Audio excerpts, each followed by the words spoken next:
Good evening, everyone, and welcome. My name is John Porcari. I'm staff director for the Transportation Reinvention Commission, and I'd like to welcome you to the public input session. For members of the public that will be providing input tonight, we'd ask you to limit it to 3 minutes. You are welcome to provide written input or electronically in addition as well.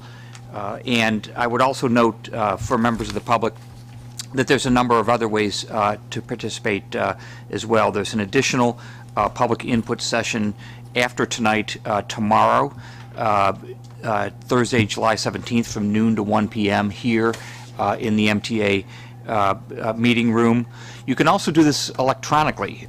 You can follow the Transportation Reinvention Commission on Facebook at www.facebook.com/transportationreinvention or Twitter at www.twitter.com/reinventtranspo. So we will start this evening's session with Dr. Donald Braun. My understanding is the two other speakers that have registered with you have yielded their time, which for the commissioners gives you a total of 9 minutes. So welcome, and there you go. My name is Donald Braun. I'm the president of SEF Industries. And tonight I want to talk about the challenges in addressing for the MTA reinventing itself in the future, the importance of MTA's reliability in times of a catastrophic event. The people of New York depend on the MTA not only for safe passage, but also to protect them in dangerous and hazardous situations and to move them away from such situations. This revolves around the ability of the system to be reliable, and that revolves around the fact that the MTA has to have power that's uninterrupted in these times of crises. There's a major power vulnerability for the MTA. It stems back to a national power grid system vulnerability, which is subject to cyber attacks, physical attacks, and extreme weather events. In New York City, metropolitan area is particularly vulnerable because of its unique topography and the density of vital structures, certainly in Manhattan. The terrorism issue, New York is a high-risk area for both cyber attacks and physical attacks. Con Ed has admitted to the fact that on a daily basis they're subject to cyber attacks and unexpected, which could lead to an unexpected catastrophic power failure. In addition, Con Ed is also plagued with old infrastructure, and there's no telling when a particular part of the infrastructure would actually not work and cause a significant power failure. And that all affects the ability of the MTA to operate. Now, the vulnerability solution in this situation is for the MTA to have its own investment in emergency power resources that are independent of power grids that are vulnerable to all the things that I had just mentioned. The solution that we've discussed with many engineers at MTA is the deployment of a significant cross microgrid system that enables the MTA to isolate particular areas and provide independent high-capacity power to those regions so that the trains can keep running. And we don't know where the next or what the next form of the catastrophic event should be. However, the MTA should have the ability to independently deal with power losses, because that is what causes the greatest problem for the people who utilize the MTA. Now, the microgrid systems, which we've discussed and we're actually discussing, and I've seen elaborate designs of these microgrids, they've been stunted by the fact that there is no independent power source to to actually power those microgrids in a time of emergency. Con Ed is studying those events, but Con Ed itself is a vulnerable entity. So the answer is that, and SEF Industries over the last decade has developed the floating power plant. It's 80 megawatts of power, and this floating power plant is fully mobile. It can get to any location in metropolitan New York within 3 hours and set up and deliver power to any of those grids that are affected. It's independent. It's off the power grid, so it has full reliability in times of a regional catastrophic power failure. It's high capacity, 80 megawatts, so it can handle the power grid needs for large areas. In fact, we discussed the ability of one grid that was developed by engineers at the New York City Transit that will cover the entire area of 34th Street and below, and would keep Penn Station going as well. Now, the microgrid deployment can proceed expeditiously without delay to figure out independent power sources that are particularly developed, specifically developed for a single microgrid location. It's very difficult to develop these power sources with all sorts of permitting and other issues associated with the generation of power. The floating power plant, however, is fully permitted. Over the last 10 years, it has achieved all its permits ready for construction and operation, and has received also its long-term lease in the Brooklyn Navy Yard for its ability to generate power in the non-emergency mode, feeding electricity into the New York ISO. Now that's important because it decreases the cost, the capital cost, because when the emergency floating power plant is not in the emergency mode, it's generating income and lowering its capital cost. So its overall cost is significantly reduced than as opposed to buying a standing piece of emergency equipment that only works during times of emergency. Now, how do we fund this type of situation? Well, what happens is that the floating power plant is funded through emergency contract payments by the MTA and supplemented by the New York ISO, to the point that at the end of 20 years, the floating power plant repays the MTA every dollar that it's put in for the first 20 years. So for the first 20 years, MTA pays into its emergency services contract, and then the next 10 years, it repays MTA back every penny that it spent in order to do that. So at the end of the contract period, it's essentially net neutral for the MTA. Finally, it is shovel-ready.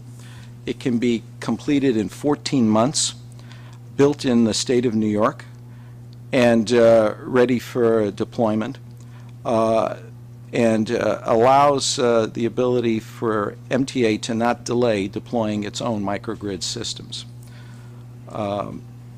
The microgrids that can be actually developed are quite elaborate, and there are extensive modeling systems. So the ability to isolate critical infrastructure within the MTA is very feasible, using even modeling systems that the Department of Defense developed for in battlefield conditions where it's created its own grid system. So the floating power plant enables the MTA to cut its engineers loose to use their imagination to solve every critical supply issue.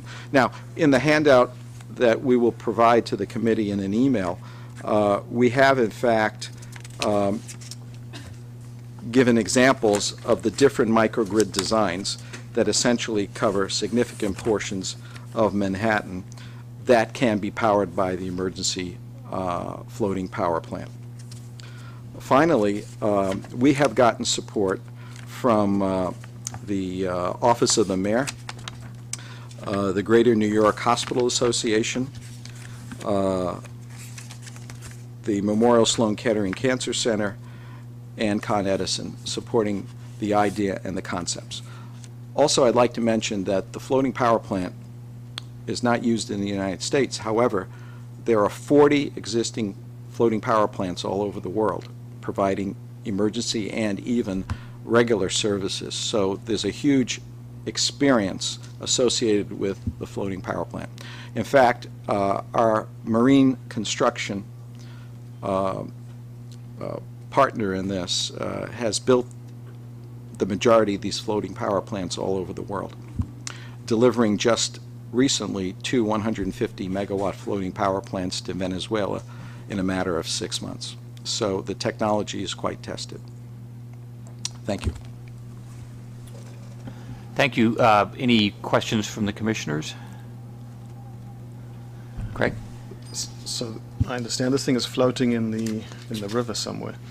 So what In makes the Brooklyn Navy Yard. Right. So what makes it less susceptible to floods and things like that, storms, than the problem it's trying to solve? Right. It's actually designed to withstand a 500-year flood. And it has all sorts of buoying equipment, and the way it's anchored enables it to withstand swells of over 25 feet. Yes. And the channel where it's held is the Wallabout Channel in the Brooklyn Navy Yard. It's very secure, and it's doubtful that we would exceed even 20-foot swells in that area. So would it have survived Sandy, for example? Yes, it would. Yes.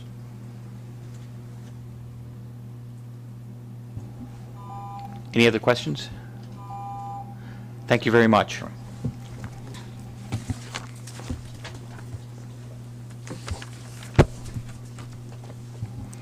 The next person listed is Janelle Corliss.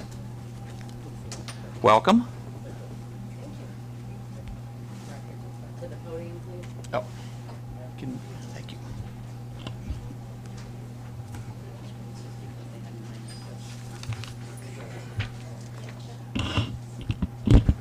All right. Thank you, committee, chair, and members of this committee for convening these hearings. My name is Janelle Corliss. I am the New York Legislative Campaigns Manager for the Working Families Party. I'm pleased to have this opportunity to testify on long-term, innovative improvements to this region's mass transit. Our communities need a solution that not only address the needs of today, but also those of the future. Full bus rapid transit is that solution. Toward that end, in collaboration with advocacy, policy, labor, and business groups, WFP has been serving on the BRT for NYC steering committee that calls for full-featured bus rapid transit to address transportation inequality. As the city's working class and working poor move to outer borough neighborhoods due to the serious dearth in affordable housing, it pushes these residents into transportation deserts and X2 fare zones away from the city's core. Low-income New Yorkers rely heavily on public transportation, but their current options are often unreliable, take too long, and do not get them where they need to go. BRT will provide riders in the outer boroughs with fast and reliable transit that preserves curbside parking and creates safe walking conditions. This is especially true for multi-lane thoroughfares like Woodhaven Boulevard that prove to be most dangerous for all road users, but where full-scale BRT is most feasible. BRT can increase low-income New Yorkers' access to quality jobs, good education, and healthcare services spanning multiple boroughs. The economic benefits BRT will yield are endless.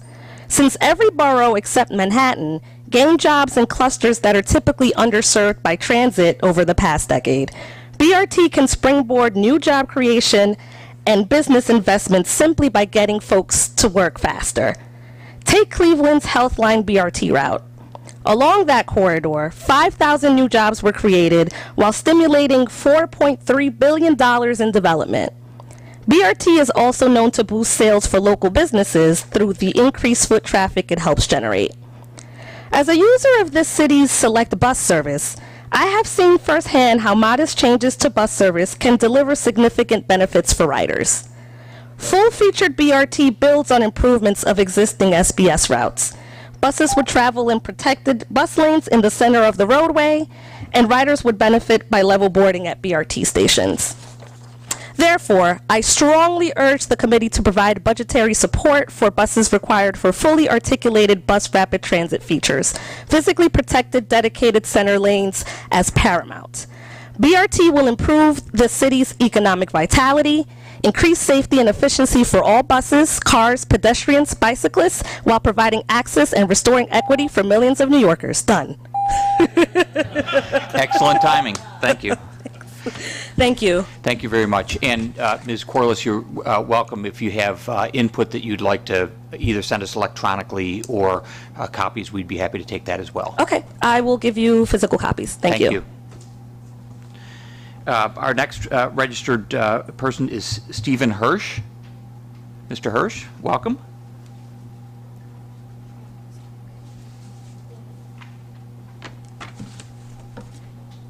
Good evening. Like most MTA customers, I want to get where I'm going as conveniently and affordably as possible.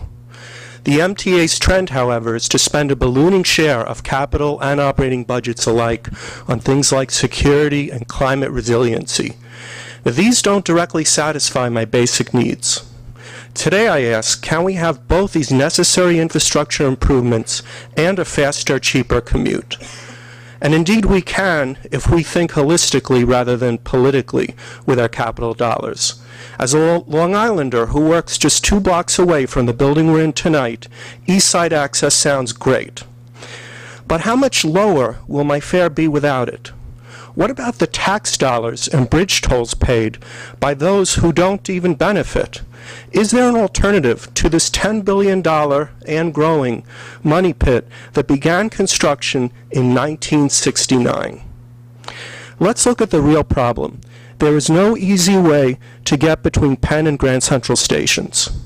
Think about it. You can ride 2 subways with a connection, a slow bus, a long walk, or an expensive cab.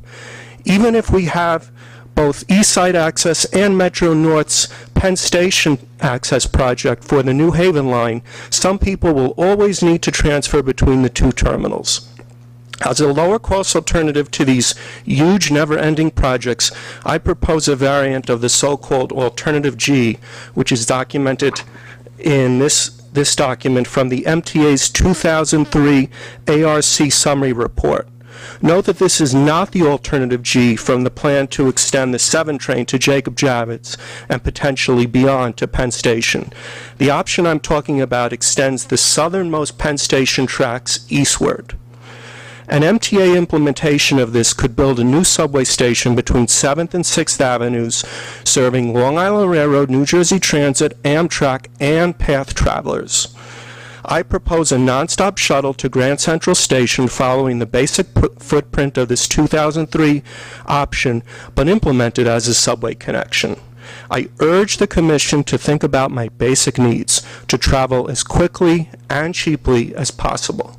Thank you. Thank you, Mr. Hirsch. Any questions from the commissioners? Okay, thank you. Thank you. Our next person is Moama Sanchez. Welcome. Hi, my name is Moa. I am an architect with a passion for environmentally friendly mass transportation system. Thank you for the recent upgrades, such as the countdown clock. They're very useful. Bus time or train arrival announcements and select bus service. Refillable Metro cards regardless of the previous lives. Now, I don't have a speech. I just thought it would be a two-way thing over here, but I'm just wondering how many of you actually use the transit system, either trains, buses. Okay, so then we know how it is. You know, it's always packed or it's not always on time or something like that. But one idea out of the many that I have would be to stagger trains. For example, I normally use the H on 175th Street, and I noticed that going downtown every single morning, the trains are packed to capacity. However, going uptown to Inwood, they're pretty much empty. One idea would be to actually have some of the trains going uptown stop at a certain station, let all the passengers off, and then just switch directions as opposed to going all the way to the end of the line. That'll free up some of the space further down. Another idea, which is rather radical, I would say, is to permanently remove seats from current stocks to accommodate more people per car. Normally, in the morning, I just stand because there's no reason for me to sit down. As soon as I sit down, somebody else will actually need a seat. So one idea would be to actually remove them. That way there's no, there's more space for people to actually stand, as opposed to just sitting down and arguing for seats, which I have seen often, and it's not fun, especially during late nights when you're trying to get a seat and sometimes the trains are crowded.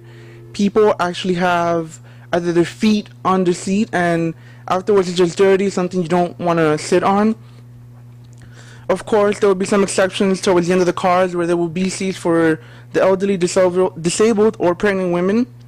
Another idea would be for articulated trains, similar to articulated buses. Right now, it is not possible for us to go from one car to another, so that space in between is wasted, I would say. Okay. Another idea would be to actually make fast track permanent. Every other transportation system actually closes down between 1 and 5 in the morning. One idea would be to actually make fast track during those times, but post a permanent schedule per section of the line. That way we all know that it'll be closed at a certain time or so. Another one would be to elongate transfer hours. Right now it's just 2 hours. Doesn't do much for anybody. Okay. Should I stop or continue? If you could wrap it up, sir. Oh, sure. As for environmentally friendliness, I am thinking of actually, one idea would be to put PV panels similar to Coney Island all along exposed trackage. You guys have Metro North, which is all above ground except for Grand Central. Long Island Railroad, which has several branches that are all above ground, and I'm sure they get plenty of sunlight, as well as the New York City subway, which has exposed tracks every so often. Thank you. Thank you very much. Any questions? All right. Our next person is John Mantia. I apologize if I'm butchering names here.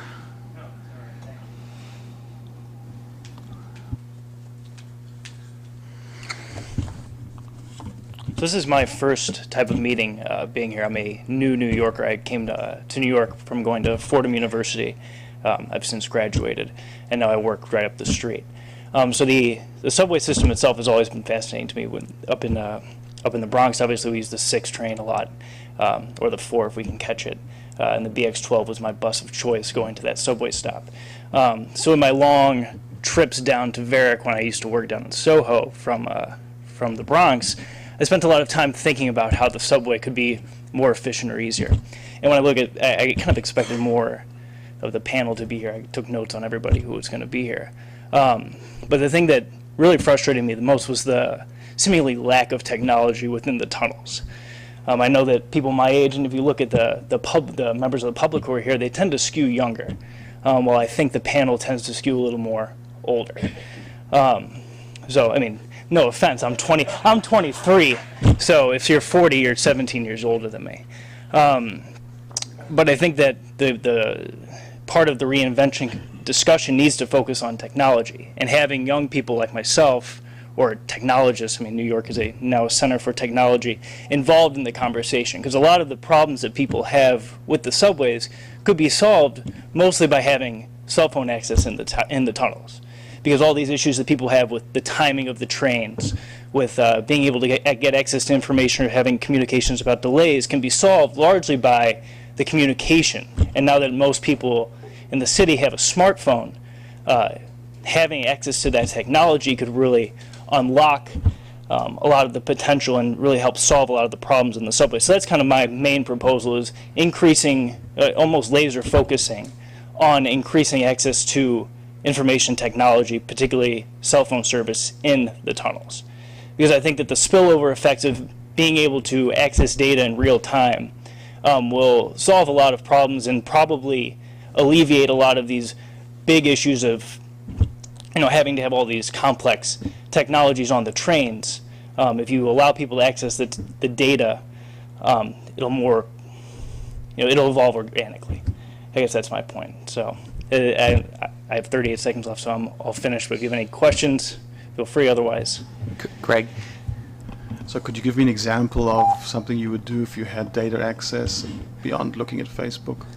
oh well, sure. I mean, if you look at it, think about the bus system, right? And how that would help you as a passenger, doing what you're doing.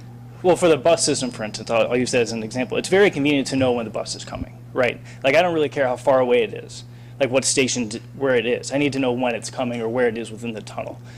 So having access to that kind of data. So I do not think it would be difficult to implement a system where the trains had a, do I have to obey this time, or since I'm answering your question? For the trains to have a geolocator or a in-tunnel locator to communicate the data to the passengers in station.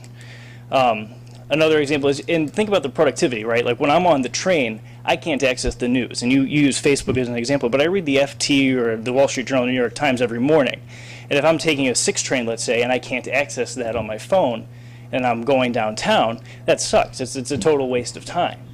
So, I mean, I think that it would be myopic to not consider all these spillover effects that you could have by having access to that data. If somebody wants to use Facebook, that's great.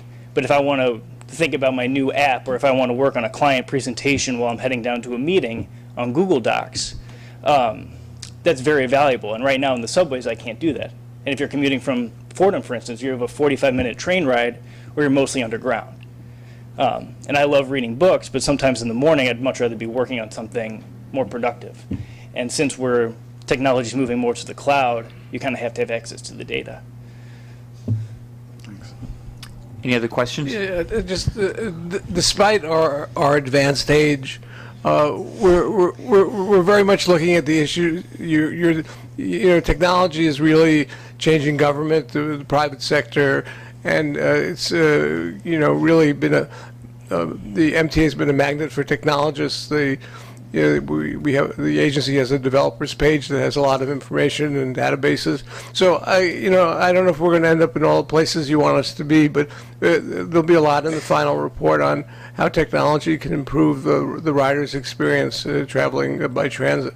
Certainly, and I guess the thing that technology has shown us is that you don't have to necessarily do it all yourself. If you open up the pipe, people will produce the content for you. Thank you. Thank you. The next person is Jackson Strong. Welcome. Good evening. I came out here today. I actually just found out about this hearing, so I'm not very well prepared. But I want to address this panel because I understand it's been the governor of New York had asked for you to convene to strategize to address some of the issues over the next 100 years. And I have a very profound and comprehensive and realistic solution that would basically solve all the problems. So it goes such as this. Right now in Japan, they are building a superconducting maglev train between Tokyo and Osaka. They do not have a right-of-way to build this train. They are tunneling under hundreds of miles of steep mountain ranges and into the most densely populated cities in this world. These trains are at no cost to the government of Japan. They are privately funded because they make money. This technology actually makes money because there's very little maintenance, because it utilizes the force of magnets to levitate the train above the track, and it eliminates all friction. It uses much less energy. The trains go much faster. And right now, every night, we have an army of construction workers maintaining our train system just because of all that depreciation. When you hear that train roar into the station now, you're hearing capital depreciation. The maglev system, now you may think that it's not practical to build here in New York City in our subway lines, but that's actually not true whatsoever, because the same engineers who developed this technology actually live out in Long Island. They work at Brookhaven National Laboratory, and they've made significant improvements to the design so it can be integrated seamlessly into existing rail rights of way, because all it is a 2x2 panel that adjoins each other that can be placed right in between the rail tracks, and it can be easily installed at under $20 million a mile.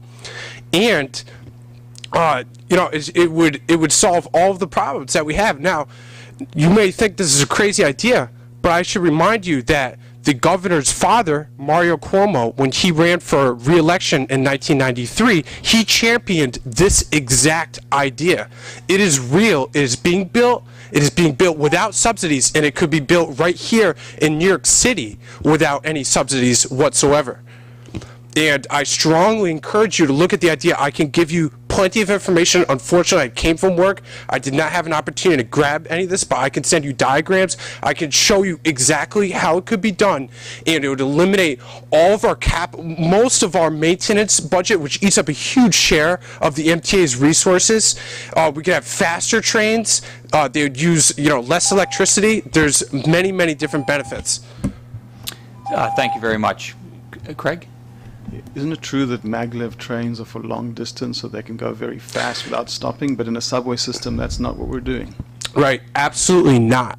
And the reason why, because the benefit of maglev, yes, it does go faster along long distances, but the primary benefit is the fact that it eliminates a friction, and that reduces all of the resources that the MTA allocates towards maintenance. Now, the MTA has a maintenance budget, but also most of the capital budget is allocated not to building new subway tunnels, but just to maintaining the existing infrastructure. So it can absolutely be built here, and it would save the MTA untold amounts of money. It would make our transportation system the best in the world. Thank you. Gabriel Lewenstein, welcome.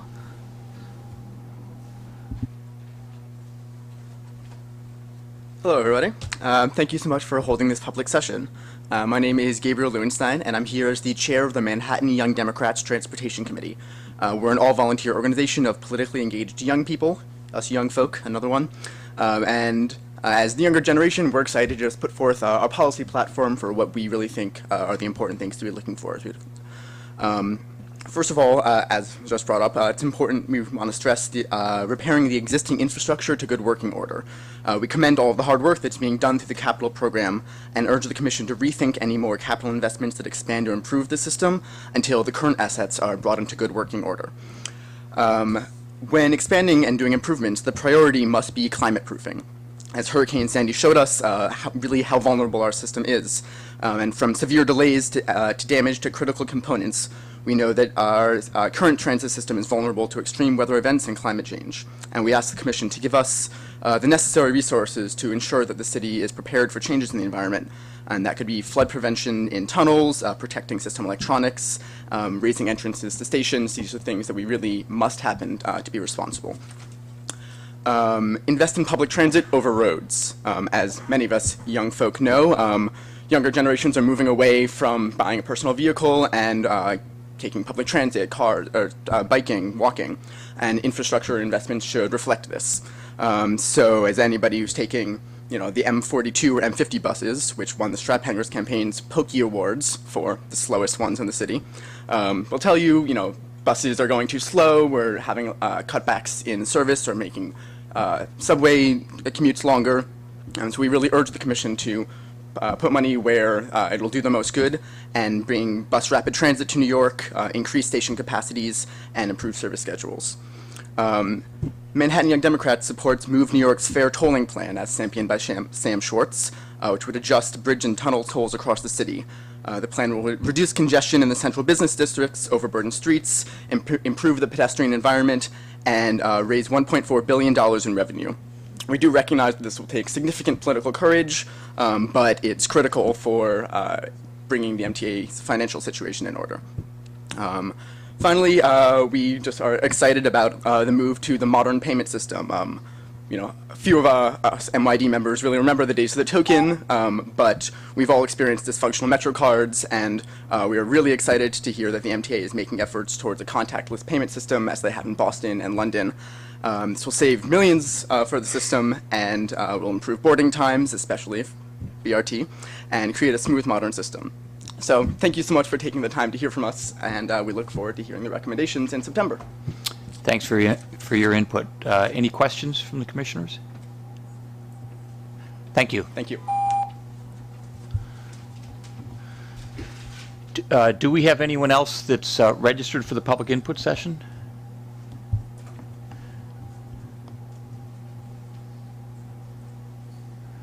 Okay, we will be here until 8:30, so we have plenty of opportunity for public input.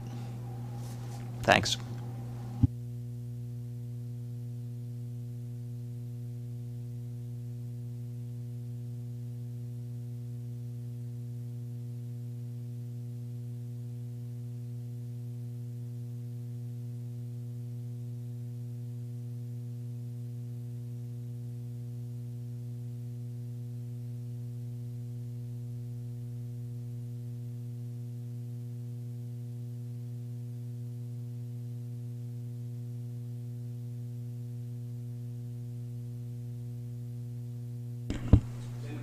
City even more densely populated than this one. They built it for $415 million per mile. In Spain, they built for 200. Why are we spending $2.8 billion per mile here? Why, we could be building a lot more with the same amount of money. Appreciate it. All right.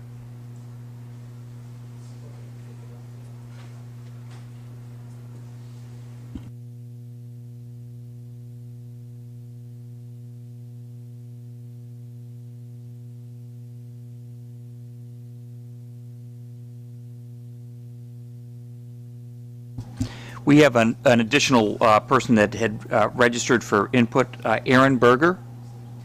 Aaron, welcome. Come on up to the podium.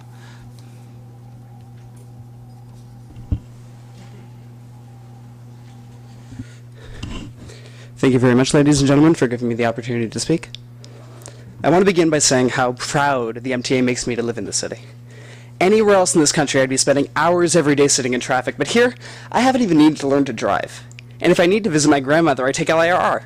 If I want to take a trip to a forest or to a mountain, I can have Metro North. And if I need to get to work on time, well, almost every time, there's New York City Transit. But that doesn't mean there isn't room to improve, both in terms of the service you provide and in terms of your public perception. What the MTA needs to do in the future goes much deeper than improving on-time performance or adjusting service patterns. No, what the MTA needs to do most is to inspire us. And I know that's a tall order. Out of everywhere I've lived, nobody is as jaded as we are. Nobody expects so much for so little, or such limited appreciation for success and such a capacity to complain about failure. But I know that you are capable of it. In 1901, there was no IRT, but by 1905, people could take trains from 145th Street to City Hall. 20 years ago, every subway car in the system was covered with graffiti. Today, you'd have to wait for hours to see a line of paint. And in this sense, the Fulton Street Transit Center and the Flushing Line extension were missed opportunities. I have no doubt we will be in awe of Fulton when it opens. I also have no doubt that memories of its expense and delays will cause us, the people of New York, to fear great projects for years to come. But indefinite delay and skyrocketing costs don't have to be the inevitable hallmarks of greatness, and the time to prove that starts now. Through interagency cooperation between the Long Island Railroad, Amtrak, and New Jersey Transit, through running could end the capacity crunch at Penn Station. The Second Avenue subway could be funded and accelerated, bringing brand new commuters into the system and relieving congestion on the Lexington line. The upcoming potential LIRR strike could even be used as an opportunity to make the improvements to Herald interlocking necessary for East Side access. None of these things are easy, but that's precisely why they must be done, and with the grace that we most often ascribe to professional musicians, because that grace will earn our respect. And what do I suggest for accomplishing this? Small teams. When I worked for the MTA, I worked for the Division of Recovery and Resiliency under the direction of Michael Fruman and Jules Flynn. And they operated the most agile organization I've ever seen within a government bureaucracy. The two together took one of them specialized in technology to keeping records of the capital construction projects they were proceeding, and the other one focused on the people aspect, collecting the necessary general superintendents to set up the GOs, make sure that everything ran on time, and that has caused the Greenpoint and the Montague shutdowns to go almost almost in a streamlined fashion, in an extremely predictable manner that I'm sure all of us are at least a little bit proud of, if not a lot. But it goes deeper than that. The primary obligation of every member of the MTA, from the entry-level signal helper to the chairman himself, should be to inspire the people of our city to do great things. And the best way to accomplish that is to show us that great things can be done. Thank you for your time. Thank you very much, Mr. Berger. Any questions? Thanks.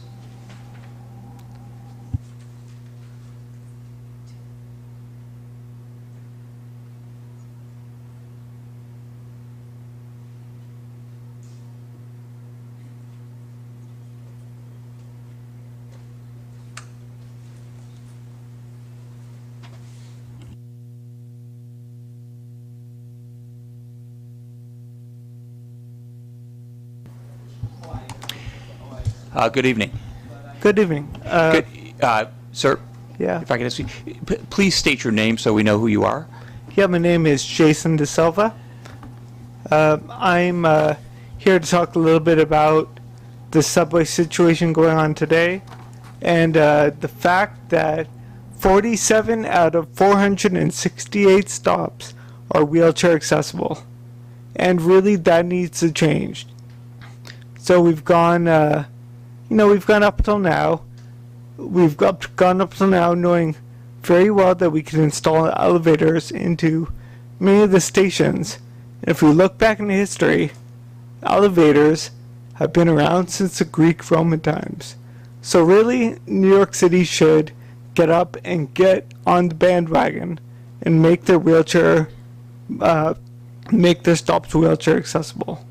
So I lived for a long time in Williamsburg, Brooklyn, and I had to move to the East Village just because it was inaccessible, totally impossible for me to get around. I did a piece, I don't know if any of you saw it, for the New York Times all about how it was near impossible for me to get from Williamsburg, where I was living, to Manhattan just because of my subway stop. So that's the big change that I would like to see. I mean, I have a 1.5-year-old named Jace, and I want to see, I would like to see being able to go to places with Jace over the next few years, however long. So I'm curious, how long will it take to get these changes made? Or if there's any plans to do that. Can you answer that? I don't know. Are you guys just listening, or are you answering? This is a listening session. You've brought up an important issue, and one that I would point out that the subcommittees have actually been discussing in pretty great detail. So your input tonight is really important, and while we don't have an answer for you on the spot, it really helps guide and inform what this commission is doing. And as we chart out the path for the future, this is, I can tell you from the discussions among the commission that this is one of the central topics. Oh, that's great. And then another, if I could add, a little knowledge is a dangerous thing, and I don't know a huge amount about this, but we're told that they're planning to, according to a settlement of a lawsuit and the Americans for Disability Act, they're hoping to do 100 stations by 2020, and I'm not sure what's going to happen after that. I think this is a tremendous concern and interest in accessibility of the system among the commissioners. One of the big problems facing the MTA, for whom I do not work, is the fact that the accessibility costs a lot of money. You're talking about $150 million a station, and so that's just something the agency faces as it moves forward with many other competing priorities. Yeah, I do understand that, but so you look at so the other option to accessible stations is the service that they did called Accessoride. So the Accessoride system is totally a broken system, but it costs about $70 million plus to have that available to people. I don't use it. I mean, you have to wait at least 2 hours sometimes to get an Accessoride. if they come at all. And then the other problem is, it's not like a subway where you just hop on. You have to wait. You have to book a day in advance. So all of a sudden, people like me, we're stuck to a schedule where we really have to know our lives one day in advance. So yeah, that's the other solution. I mean, is that true that it's 100 to 150 million per station to put an elevator in? I think it's in that range. It's not inexpensive, and there are quite a number of stations in the system for which they were not built with the elevator use in mind, and so it requires. And some are big complexes. But the short answer to your question is it's in that range. And then, so there's that 2020 year. So the TLC is supposed to have 50% of their wheelchairs in the fleet wheelchair accessible by 2020. I mean, that's for somebody like me who's lived with not having cabs be wheelchair accessible or no stations. That's a long ways away. But the larger problem for me is that, so I have a child who's growing up now, but am I going to be able to go with them to places spontaneously and be with them as he enjoys New York City the same way I did before I became disabled? So yeah, that's my big concern right now. I just wanted to add really quickly that with regards to your comment on paratransit, that's definitely an area that the commissioners are all thinking about as well. None of us are employees of the MTA, so we can't necessarily answer the questions with specificity or detail, which is why this is just an input and listening session. But I just did want to give you some assurance that with regards to that particular issue, there is a lot of discussion and conversation about how to better improve the services, for paratransit mobility. That's great. I mean, it's so broken that I just stopped riding it. There were too many trips that I was missing, too many business meetings, appointments, doctor's appointments as well. I missed a couple of flights from LaGuardia. So yeah, things like that just made me completely step away from it. My only solution was to move back to the East Village just to be able to drive everywhere I had to go. Yeah, so yeah, like I hope all these come to some conclusion, and I hope it's sooner than later. And I really would love it if we had a solution for some of these stations before 2020. Thank you. Thank you. Thank you, Mr. DeSilla.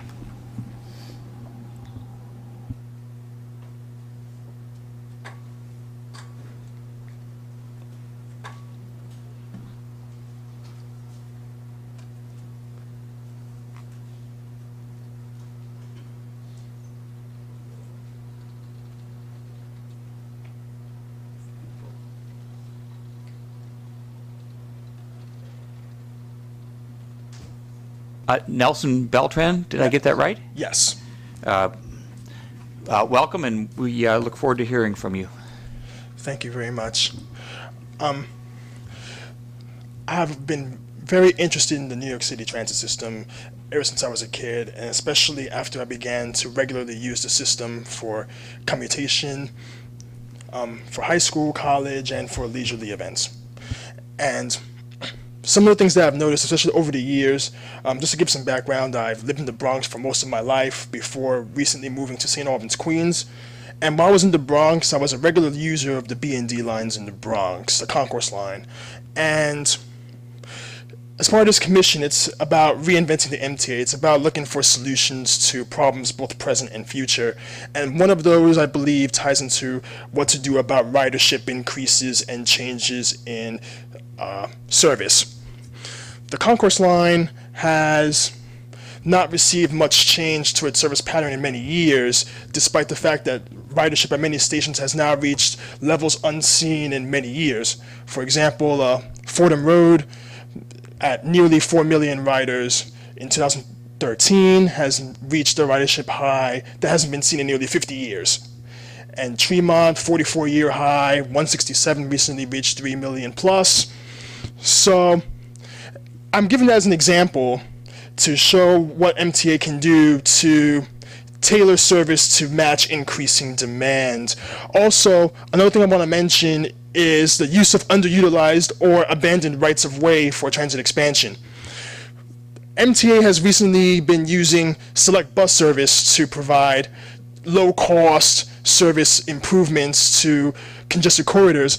I believe that underutilized rights of way, rail rights of way, such as the Rockaway Beach right of way or the oft-mentioned Triborough Railway proposal that uses the New York Connecting Railroad to provide service between Hunts Point and Bay Ridge, and other rights of way can be used to provide subway expansion at a lower cost than building a subway from scratch.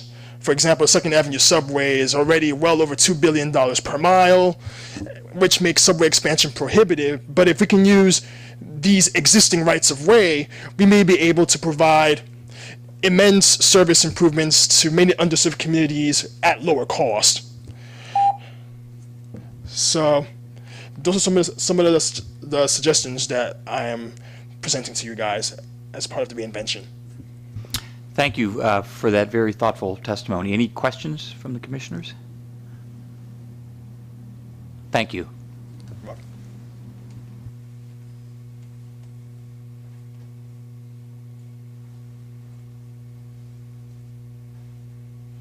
All right.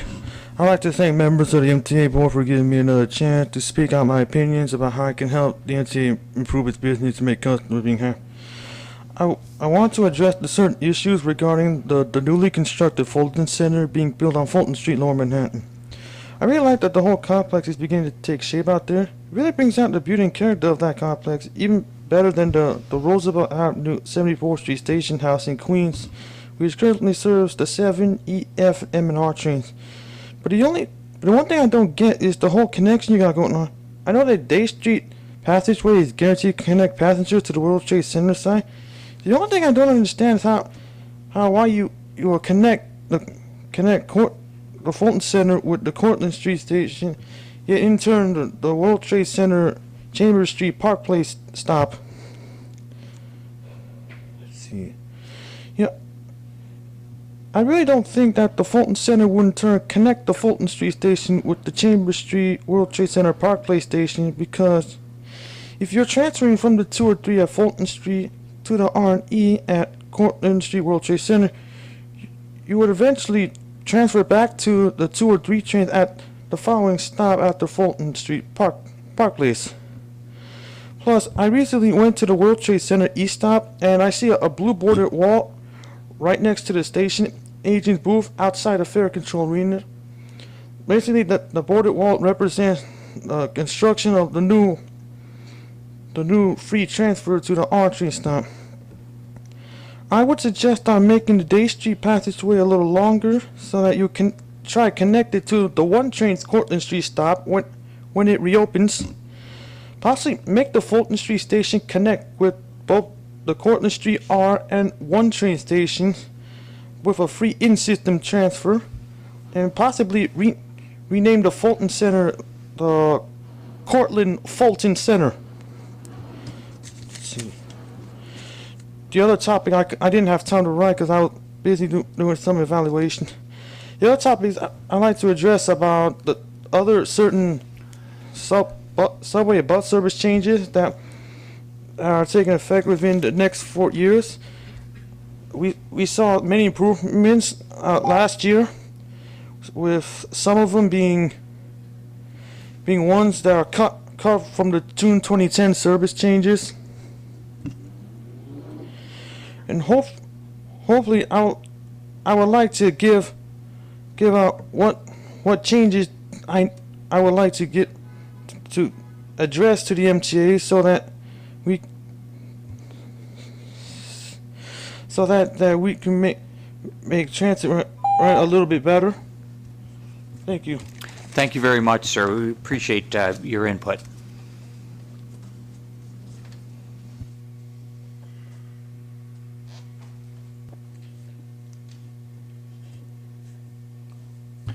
Good evening, sir, and welcome. Could you please state your name for the record? Sure. Is this on? Yes. Yes. Yes, my name is Enrique Colon. Welcome, Mr. Colon. We look forward to hearing your input. Thank you. I'm Enrique Colon. I'm with an organization called the South Bronx Community Congress. We've been around since 2010. And we've been working on an issue to try to get elevators reinstalled at the East 149th Street Grand Concourse train station in the Bronx. This was brought to our attention by seniors and some disabled persons from the Michelangelo apartment complex that's right down the block from the train station. They have about 494 or so units.